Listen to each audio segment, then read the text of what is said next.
या देवी सर्वभूतेषु स्कन्दरूपेण संस्थिता नमस्तस्यै नमस्तस्यै नमस्तस्यै नमो नमः। सर्वमङ्गल्यमाङ्गल्ये शिवे सर्वार्थसाधिके शरण्ये त्र्यम्बके गौरी नारायणी नमोस्तुते। ओम नमः शिवाय। जय श्री कृष्णा। आज नवरात्रि की पंचमी तिथि है। आज का दिन सूर्यमंडल की अधिष्ठात्री स्कंद माता को समर्पित है। आज के दिन प्रसन्न चित्त मन से स्कंद माता की कथा का श्रवण करने से साधक तथा श्रवणकर्ता को अलौकिक तेज की प्राप्ति होती है।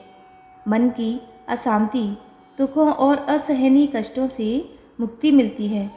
व्यक्ति जन्म मरण के चक्कर से छूट कर मोक्ष को प्राप्त होता है। साथ ही यश, वैभव, पुत्र की प्राप्ति होती है। तो आज मैं आपको सुना रही हूँ नवरात्रि में सुनी जाने वाली स्कंद माता की बड़ी ही दुर्लभ तथा पौराणिक कथा। साथ ही हम दुर्गा सप्तशती के चतुर्थ अध्याय का भी पाठ करेंगे, जिनका श्रवण अति अनिवार्य है। तो आप सभी भक्तगण इन कथाओं को बड़ी श्रद्धा और प्रसन्न चित्त मन से सुनिए। जब राजा दक्ष के यज्ञ में माता सती अग्निकुंड में कूदकर भस्म हो गईं, तब शिवजी विलाप करते हुए गहरी तपस्या में लीन हो गए। इससे सृष्टि शक्तिहीन हो गई। असुरों ने इस मौके का लाभ उठाया। पौराणिक कथाओं में वर्णित है कि एक असुर जिसका नाम तारकासुर था, उसने अपनी कठोर तपस्या से ब्रह्मा जी को प्रसन्न कर अमर होने का वरदान मांगा। तब ब्रह्मा जी ने कहा, हे तारकासुर, इस धरती पर जिसका जन्म हुआ है उसका मरना निश्चित है। कोई भी अमर नहीं हो सकता। तुम कोई और वरदान मांगो। यह सुनकर तारकासुर बहुत दुखी हुआ। कुछ देर सोचने के बाद तारकासुर कुटिल मुस्कान के साथ कहा कि हे भगवान, मुझे यह वरदान दीजिए कि मेरी मृत्यु भगवान शिव के पुत्र के हाथों हो। ब्रह्मा जी ने कहा, तथास्तु, और अंतर्ध्यान हो गए। तारकासुर ने यह सोच लिया था कि भगवान शिव तो माता सती के वियोग में अनादिकाल तक तपस्या में लीन रहेंगे और माता सती का स्थान शंकर भगवान किसी और को नहीं देंगे। अतः वे तो अब विवाह नहीं करेंगे और उसकी मृत्यु, जो कि शंकर भगवान के पुत्र के हाथों होनी है, बिना शिवजी के विवाह किए उनका जन्म लेना भी असंभव है। अब देखिए, एक प्रकार से तारकासुर स्वयं को अमर ही समझ बैठा था। वह बहुत ही शक्तिशाली और क्रूर हो गया था। यह वरदान मिलने के बाद उसने देवताओं पर अत्याचार करना शुरू कर दिया। देवतागण बहुत ही परेशान हो गए और उन्होंने ब्रह्मा जी से मदद मांगी। ब्रह्मा जी ने कहा, तारकासुर का अंत शिव पुत्र ही कर सकते हैं। यह सुनकर इंद्र और समस्त देवतागण भगवान शिव के पास पहुँचे। इस सृष्टि को तारकासुर से मुक्ति दिलाने का निवेदन किया। शिवजी ने सभी देवताओं को इस समस्या से मुक्ति दिलाने का वचन दिया। तब भगवान शिवजी पार्वती जी के अपने प्रति अनुराग की परीक्षा लेते हैं और माता पार्वती की तपस्या से प्रसन्न होकर उनसे विवाह करते हैं। विवाह के बाद शिव पार्वती के पुत्र स्कंद, जिन्हें हम कार्तिकेय कहते हैं, उनका जन्म हुआ। कार्तिकेय बाल अवस्था से ही बहुत वीर और शक्तिशाली थे, किंतु माता पार्वती ने स्कंद माता का रूप धारण किया और कार्तिकेय को अपना पुत्र बनाया और उन्हें अस्त्र शस्त्र की शिक्षा दी। उन्हें अपना समस्त शक्ति प्रदान किया। अब देखिए, उन्होंने दुष्ट असुरों का संहार करना शुरू कर दिया। कार्तिकेय बाल अवस्था से ही बहुत वीर और शक्तिशाली थे। उन्होंने दुष्ट असुरों का संहार शुरू कर दिया। अंततः वह समय भी आ गया जिसकी देवताओं को युगों से प्रतीक्षा थी। उन्होंने तारकासुर से युद्ध किया। एक भयंकर युद्ध हुआ जिसमें कार्तिकेय ने तारकासुर का वध कर दिया। देवताओं ने भगवान कार्तिकेय की वीरता की प्रशंसा की और उन्हें देवताओं का सेनापति बनाया। भगवान शंकर के दूसरे पुत्र थे स्कंद, जिन्हें सुब्रमण्यम, मरुगन और कार्तिकेय के नाम से भी जाना जाता है। स्कंद माता की उपासना नवरात्रि के 5वें दिन की जाती है। इस दिन साधक का मन विशुद्धि चक्र में अवस्थित होता है। उसके विग्रह से भगवान स्कंद बालक के रूप में उनकी गोद में बैठे होते हैं। स्कंद माता की 4 भुजाएं हैं, जिसमें दाहिनी तरफ की ऊपर वाली भुजा से 6 शीशों वाले भगवान स्कंद को गोद में पकड़े हुए हैं और दाहिने तरफ से नीचे वाली भुजाओं को ऊपर की ओर बैठी हैं। उसमें कमल का फूल है। बाईं तरफ की ऊपर वाली भुजा पर आशीर्वाद मुद्रा में है और नीचे वाली भुजा में कमल का फूल है। यह भगवान स्कंद कार्तिकेय की माता है।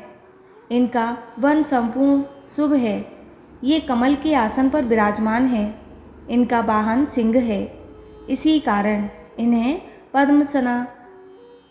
पद्मासन देवी भी कहा जाता है। स्कंद माता सूर्यमंडल की अधिष्ठात्री देवी हैं। इनका उपासक अलौकिक तेज और कांति से युक्त होता है।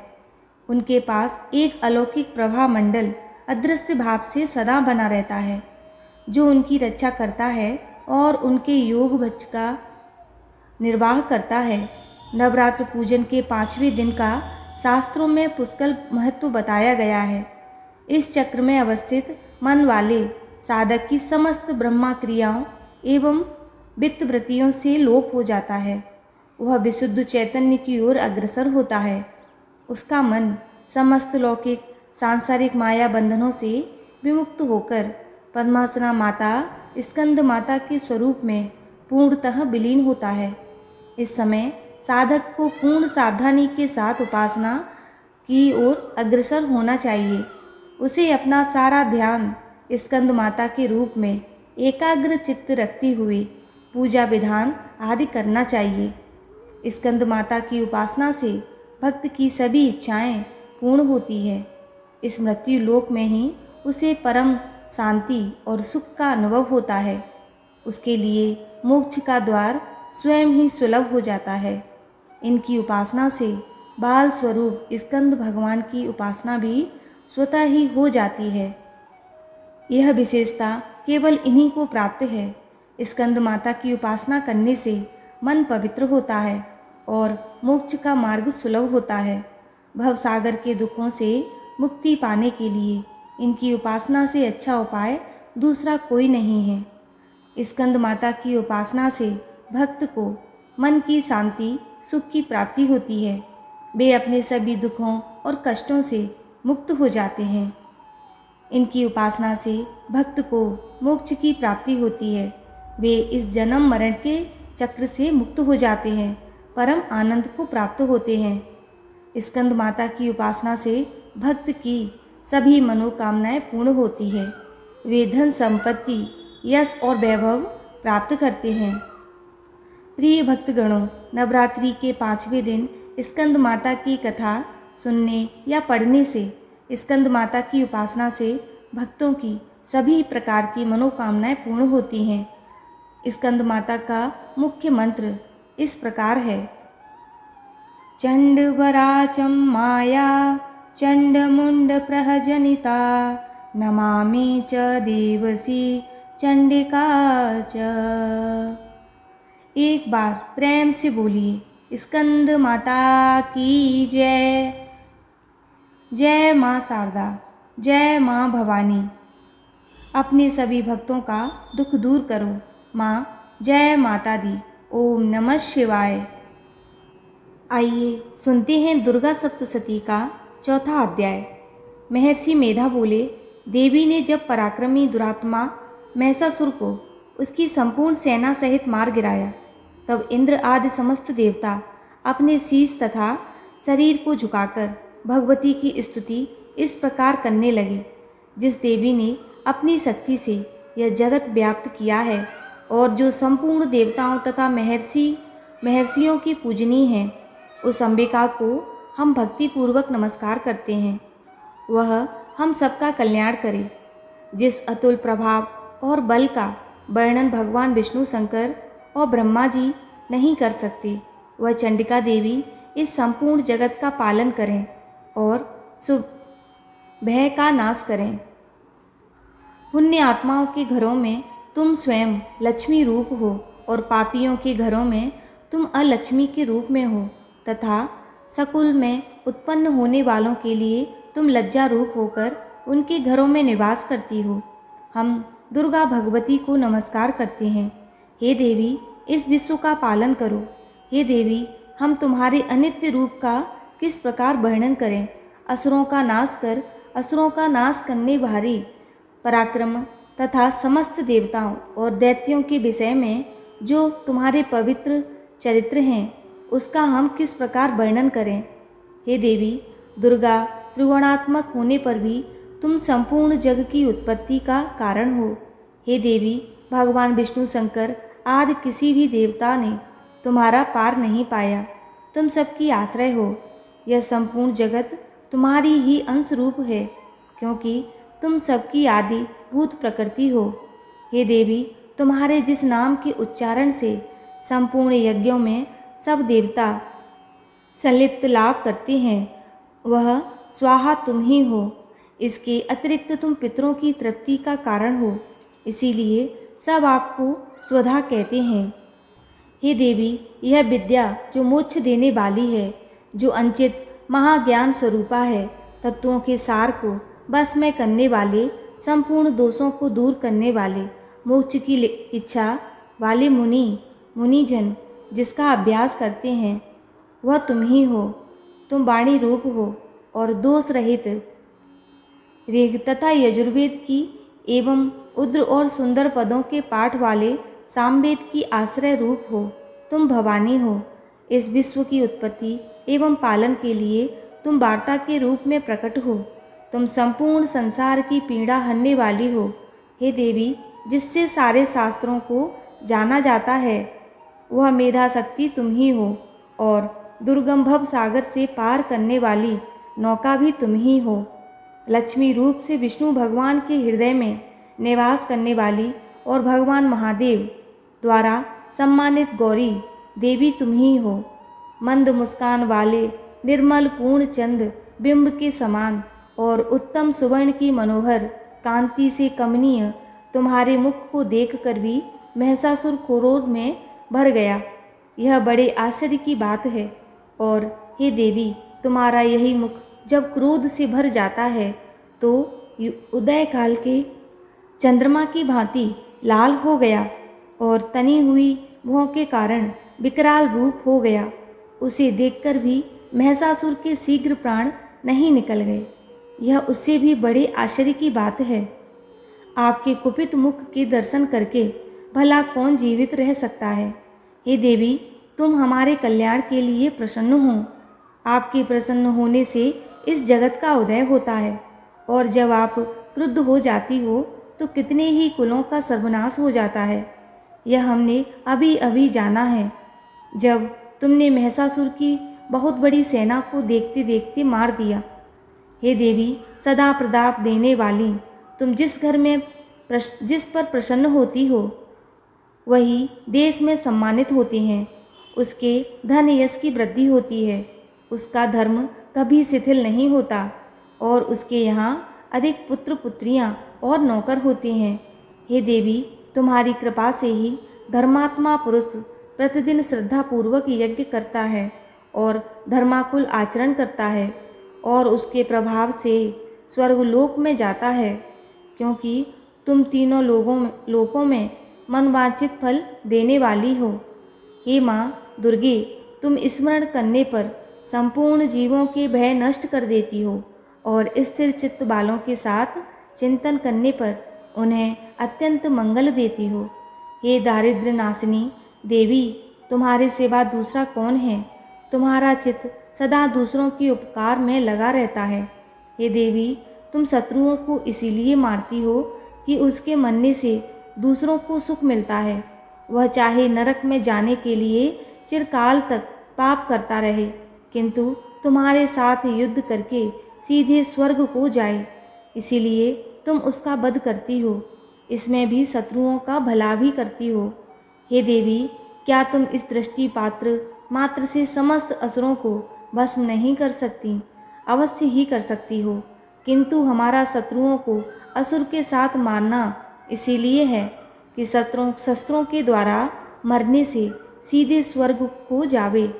इसी तरह से हे देवी, उन शत्रुओं के प्रति भी तुम्हारा विचार उत्तम है। हे देवी, तुम्हारे उग्र खड्ग की चमक से और त्रिशूल की नोक की कांति की किरणों से असुरों की आंखें फूट नहीं गईं। उसका कारण यह था कि वे किरणों से शोभा या मान तुम्हारे चंद्रमा के समान आनंद प्रदान करने वाले सुंदर मुख को देख रहे थे। देवी, तुम्हारा शील बुरे वृतांत को दूर करने वाला है, और उससे भी अधिक तुम्हारा रूप है, जो ना तो कभी चिंतन में आ सकता है और ना ही जिसकी दूसरों से कभी तुलना हो सकती है। तुम्हारा बल और पराक्रम शत्रुओं का नाश करने वाला है। इस तरह तुमने शत्रुओं पर दया प्रकट की है। हे देवी, तुम्हारे बल की किसके साथ बराबरी की जा सकती है, तथा शत्रुओं को भय देने वाला इतना सुंदर रूप भी किसका है? हृदय में कृपा और युद्ध में निष्ठुर, यह दोनों बातें तीनों लोकों में केवल तुम ही में देखने में आई है। हे माता, युद्ध भूमि में शत्रुओं को मारकर तुमने उन्हें स्वर्ग लोक में पहुंचाया। इस तरह तीनों लोकों की तुमने रक्षा की, तथा उन मत दैत्यों से जो हमें भय था उसको भी तुमने दूर किया। तुमको हमारा नमस्कार है। हे देवी, तुम शूल तथा खड्ग से हमारी रक्षा करो, तथा घंटे की ध्वनि और धनुष की टंक से भी हमारी रक्षा करो।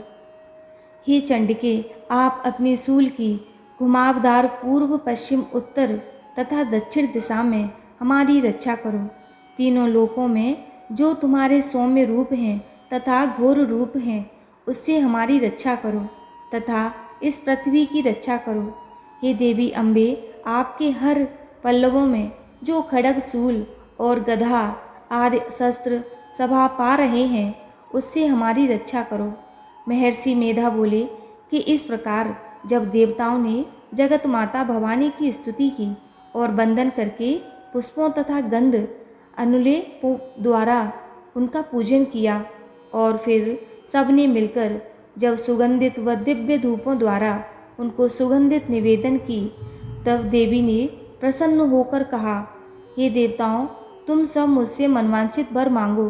देवता बोले, हे भवानी, तुमने हमारा संपूर्ण कार्य किया है।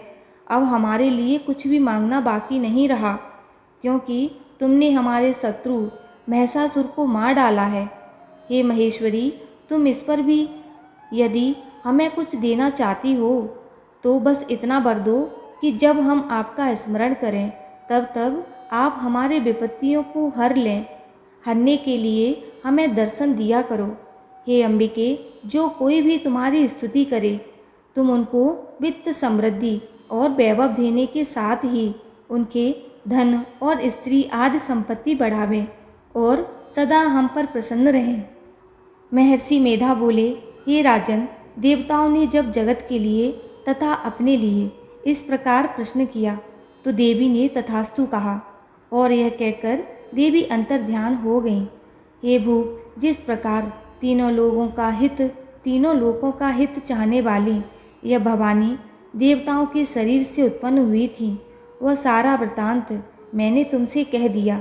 इसके पश्चात दुष्ट असुरों तथा शुंभ निशुंभ का वध करने और सब लोगों की रक्षा करने के लिए जिस गौरी देवी के शरीर से उत्पन्न हुई थी, वह सारा वृतांत मैं यथावत वर्णन करता हूँ।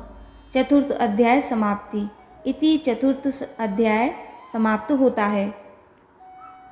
या देवी सर्वभूतेषु मा क्षमारूपेण संस्थितां, नमस्तस्यै नमस्तस्यै नमस्तस्यै नमो नमः। आइए अब हम करेंगे देवी माँ की आरती। जय तेरी हो स्कंद माता, पांचवा नाम तुम्हारा आता, सबके मन की जाननहारी,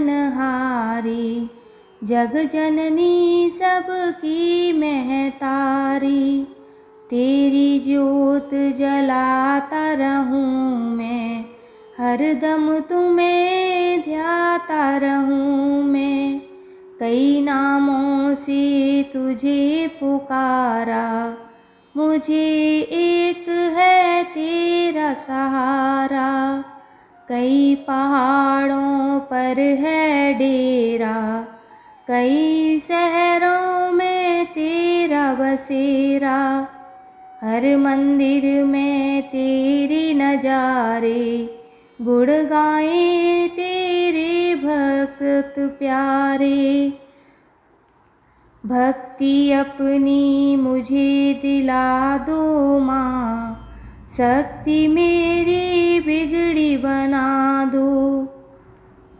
इंद्र आदि देवता मिल सारे करें पुकार तुम्हारे द्वारे माँ। दुष्ट दैत्य जब चढ़ कर आए, तुम ही खंडा हाथ उठाए। दास को सदा बचाने आई, चमन की आस पुराने आई। जय तेरी हो स्कंद माता, पांचवा नाम तुम्हारा आता। जय माता दी। बोलो सच्चे दरबार की जय, बोलो जगत जननी मैया की जय। माँ स्कंद माता को केले का भोग अति प्रिय है। इसके अलावा माँ भगवती को आप खीर का प्रसाद भी अर्पित कर सकते हैं। माँ स्कंद माता का अधिक से अधिक ध्यान करें। जय माता दी। देवी माँ आपकी सभी मनोकामनाओं को पूरी करें और आपके घर आंगन में आनंद मंगल बने रहें। जय श्री कृष्णा। राधे राधे।